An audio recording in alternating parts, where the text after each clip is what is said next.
নমস্কাৰ ফ্ৰেণ্ডসকল, কেনেকুৱা আছে? নিশ্চয় সকলোৱে ভালে আছে। তো আপোনালোকে যদি প্ৰধানমন্ত্ৰী আৱাস যোজনা ঘৰৰ বাবে এপ্লাই কৰিছিলে অনলাইন বা অফলাইনৰ জৰিয়তে, তেন্তে আপোনালোকে নিজে চেক কৰিব পাৰিব যে আপোনালোকৰ নামটো আছেনে নাই। ইতিমধ্যে বহুতৰে জিঅ' টেগিং হৈছে আৰু বহুতৰে হোৱা নাই।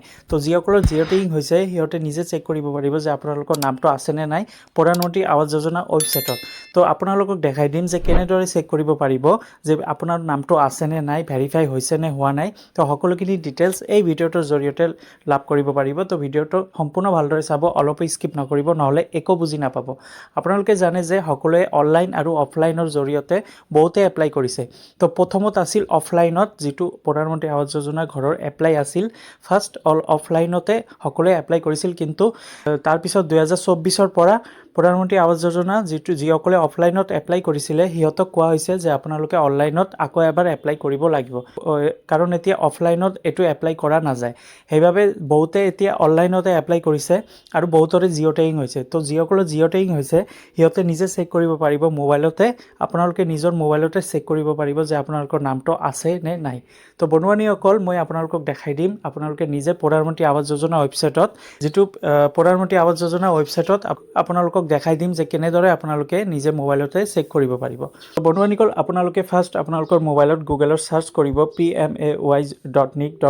চাৰ্চ কৰাৰ পিছত প্ৰথম যিটো ৱেবছাইট পাব, ইয়াতে চাওক App.6 FTO ট্ৰানজেকশ্যন চামাৰী। ইয়াতে ক্লিক কৰিব। যিটো ৱেবছাইট আছে প্ৰথমত ক্লিক কৰি তাৰপিছত জুম কৰিব।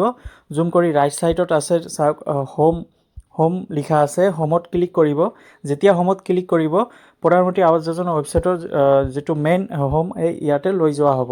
তাৰপিছত আপোনালোকে তললৈ আহিব। তললৈ স্ক্ৰল কৰাৰ পিছত ইয়াতে চাওক বহু ধৰণৰ অপশ্যন দিয়া আছে। এনৰলমেণ্ট ষ্টেটাছ চাব পাৰিব, আপোনালোকৰ debit account details, beneficiary registered account frozen and verify, আপোনালোকৰ একাউণ্ট ভেৰিফাই হৈছেনে নাই সেইটো চাব পাৰিব। তাৰপিছত FTO ট্ৰানজেকশ্যন চামাৰী, এইবিলাক চাব পাৰিব। সকলোখিনি ডিটেইলছ ইয়াতে আপোনালোকে লাভ কৰিব পাৰিব।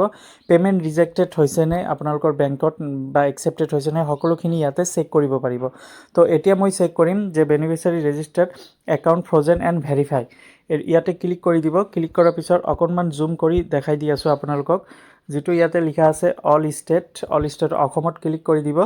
অসমত ক্লিক কৰাৰ পিছত আকৌ ইয়াতে ডিষ্ট্ৰিক্ট আহিব। ডিষ্ট্ৰিক্ট ৱাইজ হিচাপে মই উদাহৰণস্বৰূপে বৰপেটা ডিষ্ট্ৰিক্ট ল'লোঁ। তাৰপিছত আপোনালোকে যিটো ডিষ্ট্ৰিক্টত বসবাস কৰে সেই ডিষ্ট্ৰিক্টটোক ক্লিক কৰি দিব।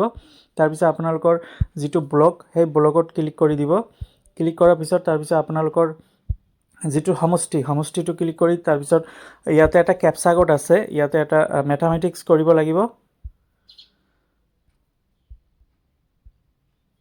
তো যেতিয়া আপোনালোকে এই কেপচা কোডটো বহাই দিব, ইয়াতে চাওক, ইয়াতে সকলোখিনি নাম আহি গৈছে যিসকলে প্ৰধানমন্ত্ৰী আৱাস যোজনা আঁচনিৰ মানে যিটো একাউণ্ট নাম্বাৰ দিছিলে সেই একাউণ্ট নাম্বাৰ ভেৰিফাই হৈছে নে হোৱা নাই। তো সকলোখিনি ইয়াতে আপোনালোকে চাব পাৰিব। তো বন্ধুবান্ধৱীসকল, আৰু ডাউনলোড কৰিলে ডাউনলোড কৰিব পাৰিব। ইয়াতে ডাউনলোড অপশ্যন আছে, ডাউনলোড PDF, তাৰপিছত ডাউনলোড এক্সেল। আপোনালোকে PDFত ল'ব পাৰিব, এক্সেলত ল'ব পাৰিব। এনেদৰে আপোনালোকে নিজে চেক কৰিব পাৰিব যে জিঅ' টেগিং কৰাৰ পিছত আপোনালোকৰ ভেৰিফাই হৈছেনে নাই, নামটো আছেনে নাই। তো সকলোখিনি ডিটেইলছ এই অপশ্যন কেইটাৰ জৰিয়তে আপোনালোকে লাভ কৰিব পাৰিব, যিটো হৈছে প্ৰধানমন্ত্ৰী আৱাস যোজনা ৱেবছাইটত। তো এনেদৰে আপোনালোকে নিজে নিজৰ মোবাইলতে চেক কৰিব পাৰিব যিটো আপোনালোকৰ প্ৰধানমন্ত্ৰী আৱাস যোজনা ঘৰৰ বাবে এপ্লাই কৰিছিলে সেই ঘৰটো আপোনালোকৰ ভেৰিফাই হৈছে নে হোৱা নাই। জিঅ' টেগিং কৰাৰ পিছত একাউণ্টটো ভেৰিফাই হৈছে নে হোৱা নাই, এইটো আপোনালোকে নিজে চেক কৰি ল'ব পাৰিব। তো আজি এইখিনি ভিডিঅ' আছিলে। আশা কৰোঁ ভিডিঅ'টো বুজি পাইছে। এটা লাইক কৰি দিব আৰু নিজৰ বন্ধু বান্ধৱীসকলক শ্বেয়াৰ কৰি দিব। ধন্যবাদ।